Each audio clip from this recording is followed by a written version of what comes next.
So it's fight time, so you already know it's prediction time. And just like the other ones, I gotta pick at least one upset of the card. It's going down tomorrow around 8 o'clock p.m. I will be live. Hope to see some of y'all there. But let's just hop right into these predictions. I'm just gonna start from the Alan Belcher fight up, since all the other fights, I don't really know any of these guys. So we're gonna start with Alan Belcher, BKFC champion, former UFC fighter. He's now taking on Chase Damore. Hassan Rahman Jr. got injured. He's out.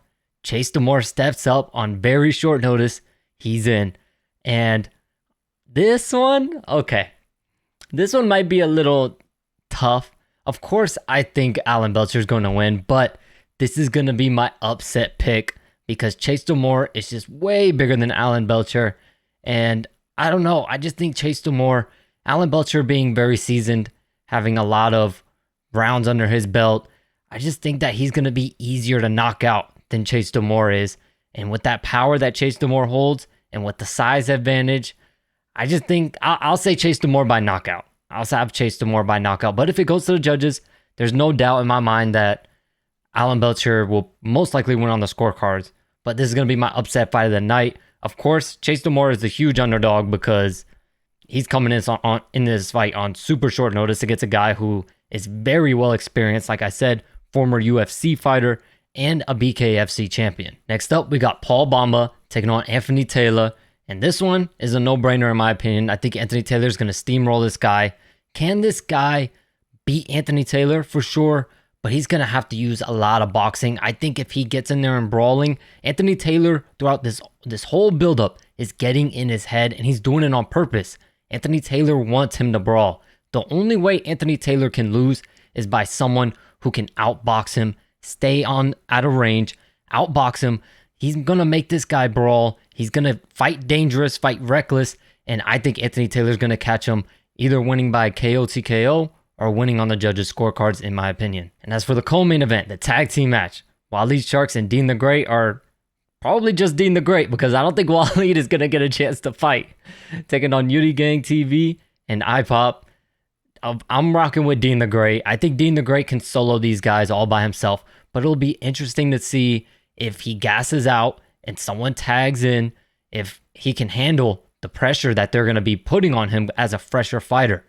I think he will. I think Dean the Great will be able to handle it well. So technically it's Dean the Great versus these two guys. This is going to be like another 2 fight in one night, but Dean the Great's going to have to fight him back to back to back, unlike KSI's 2 fights in one night. But I'm rocking with Dean the Great. Of course, I'm not going to mention Waleed because I just don't think he's going to get a chance to fight. Whoever gets in that ring first, whoever's outside, they're not going to get tagged. They're just not. They might have to switch them in between rounds, but I don't think they're going to. So I just think Dean the Great is going to fight the whole time.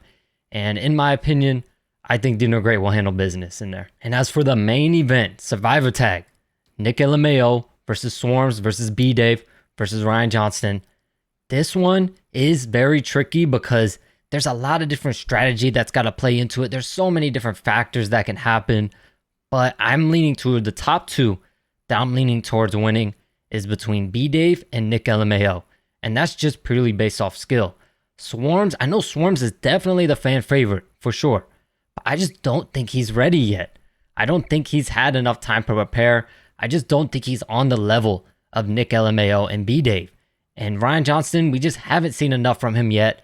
The only time we've seen him fight was on that first Social Gloves event against the TikTok dude. But that's why I just don't know if Ryan Johnston has the skills, has the tools to be able to handle these other guys. I would have Ryan Johnston last, in my opinion. Then I would have Swarms third. Second is going to be Nick LMAO, and I picked the winner to be B-Dave solely because of that power. I just don't think these guys are going to be able to handle the power from B-Dave. But the good thing is that they can also beat him if they wear him down and catch him later on in the later rounds.